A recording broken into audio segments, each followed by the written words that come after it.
നമ്മൾ പലപ്പോഴും ആകാശത്തേക്ക് നോക്കി ചോദിക്കാറുണ്ട്, ദൈവമേ നീ എവിടെയാണ്? എന്റെ സങ്കടങ്ങൾ നീ കാണുന്നില്ലേ?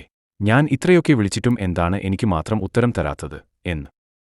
നമുക്കറിയാം, ജീവിതത്തിൽ എല്ലാം നമ്മൾ വിചാരിച്ച പോലെ നടക്കുമ്പോൾ ദൈവം കൂടെയുണ്ട് എന്ന് പറയാൻ എളുപ്പമാണ്. പക്ഷേ പ്രതീക്ഷിച്ച കാര്യങ്ങൾ നടക്കാതെ വരുമ്പോൾ, പ്രാർത്ഥനകൾക്ക് മറുപടി കിട്ടാതെ വരുമ്പോൾ വല്ലാത്തൊരു ഏകാന്തത നമ്മളെ പിടികൂടും. പക്ഷേ ഒരു കാര്യം പറയട്ടെ, ഒരു സ്കൂളിൽ പരീക്ഷ നടക്കുന്ന സമയത്ത് അധ്യാപകൻ എപ്പോഴും മൗനമായിരിക്കും. അത് ആ കുട്ടിയോടുള്ള ദേഷ്യം കൊണ്ടല്ല, മറിച്ച് ആ കുട്ടിക്ക് ഉത്തരം എഴുതാൻ കഴിവുണ്ട് എന്ന അധ്യാപകന്റെ വിശ്വാസം കൊണ്ടാണ്. ജീവിതത്തിലെ ഏറ്റവും വലിയ പരീക്ഷണങ്ങളിലൂടെ നിങ്ങൾ കടന്നുപോകുമ്പോൾ ദൈവം നിശബ്ദനാണെങ്കിൽ അതിനർത്ഥം അവൻ അവിടെ ഇല്ല എന്നല്ല, അവൻ നിങ്ങളെ വിശ്വസിക്കുന്നു എന്നാണ്. നിങ്ങൾക്ക് ഈ പ്രതിസന്ധിയെ മറികടക്കാൻ കഴിയും എന്ന് ദൈവത്തിന് ഉറപ്പുള്ളതുകൊണ്ടാണ് ആ മൗനം.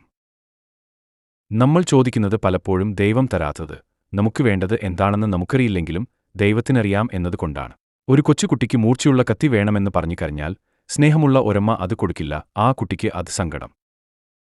അതുപോലെ ദൈവം ചില വാതിലുകൾ നമുക്ക് മുന്നിൽ അടയ്ക്കുന്നത് നമ്മളെ പുറത്താക്കാനല്ല, മറിച്ച് തെറ്റായ വഴികളിൽ നിന്ന് നമ്മളെ സംരക്ഷിക്കാനാണ്. നഷ്ടപ്പെട്ടു എന്ന് നിങ്ങൾ കരുതുന്ന പലതും. അതുകൊണ്ട് പ്രാർത്ഥിച്ചിട്ട് ഉത്തരം വൈകുന്നുണ്ടെങ്കിൽ ഓർക്കുക, വലിയ മരങ്ങൾ വളരാൻ സമയമെടുക്കും. വേഗത്തിൽ കിട്ടുന്നതിനേക്കാൾ കാത്തിരുന്ന് കിട്ടുന്നതിനാണ് മധുരം കൂടുതൽ.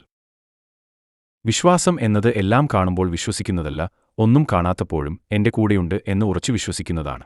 തളരരുത്, നല്ലത് വരാനിരിക്കുന്നതേയുള്ളൂ.